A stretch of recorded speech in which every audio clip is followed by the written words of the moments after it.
Yesterday we received the first major update for Counter-Strike 2 in 2025, if we can even call it major. Today we'll go over what I missed in my previous video, dive into the new skins from the weekly drop collection, discuss why we're probably never going to see the Danger Zone mode again, and much more. Be sure to hit the like button right now and let's get started.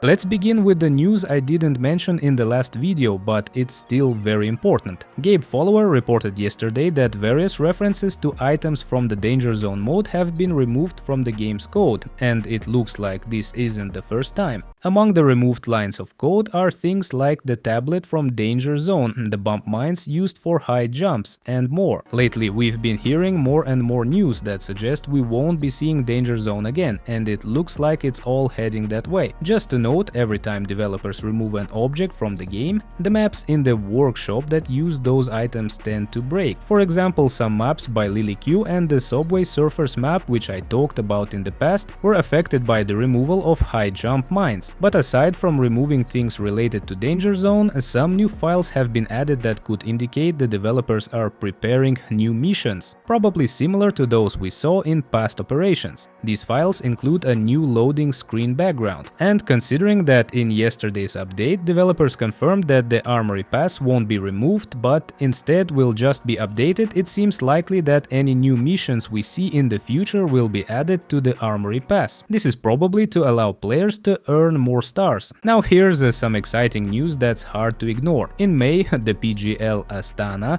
2025 tournament will take place in Kazakhstan, and we now know the full list of teams that will be participating. Also yesterday, Mr. Maxim shared on Twitter about a bug that prevents players from picking up weapons on the Inferno map due to a painting falling to the ground. Inferno was updated significantly yesterday, but this bug still hasn't been fixed, so we'll be waiting for that as well. Now let's dive into the change log from yesterday's update. As you know, 3 new weekly drop collections were added while some old collections were removed. These included the Bank, Italy and Lake collections, as well as the original Train collection. Spoiler alert, the new collections are way better than the old ones. Just take a look at how the old Train collection looked. Here's how the old Lake collection looked and how the Italy collection looked. Among the skins, I think the most beautiful one in this collection is the Glock, and here's how the Bank collection looked. We can easily see the skins from the Train collection through the Armory pass, but the skins from the new weekly drop collections are a bit harder to find in-game. I'll show you the most interesting ones later, but first let's talk about how the Armory pass has changed. Overall, we can see that nothing was removed from the Armory pass. Despite expectations that the new skins would replace the old ones, we can still buy the Overpass collection, the Graphic collection and the Sport collection. Moreover, the old Gallery case wasn't removed and the new Fever case was simply added next to it. Many expected the old case to be removed, but that didn't happen. As for the new case, we saw the addition of a rare item icon, and many were curious about the knives included. After all, yesterday was April 1st and many expected a prank. The news outlets were reporting that the Gamma Doppler skeleton knife would be part of the new case and everyone got excited. But in reality, that knife isn't actually in the case, even though several sources confirmed it. Many players didn't notice which skins and knives were actually added to the new case, even though the official update on Valve's website clearly stated that knives from the Shattered Web operation were added in chroma case patterns.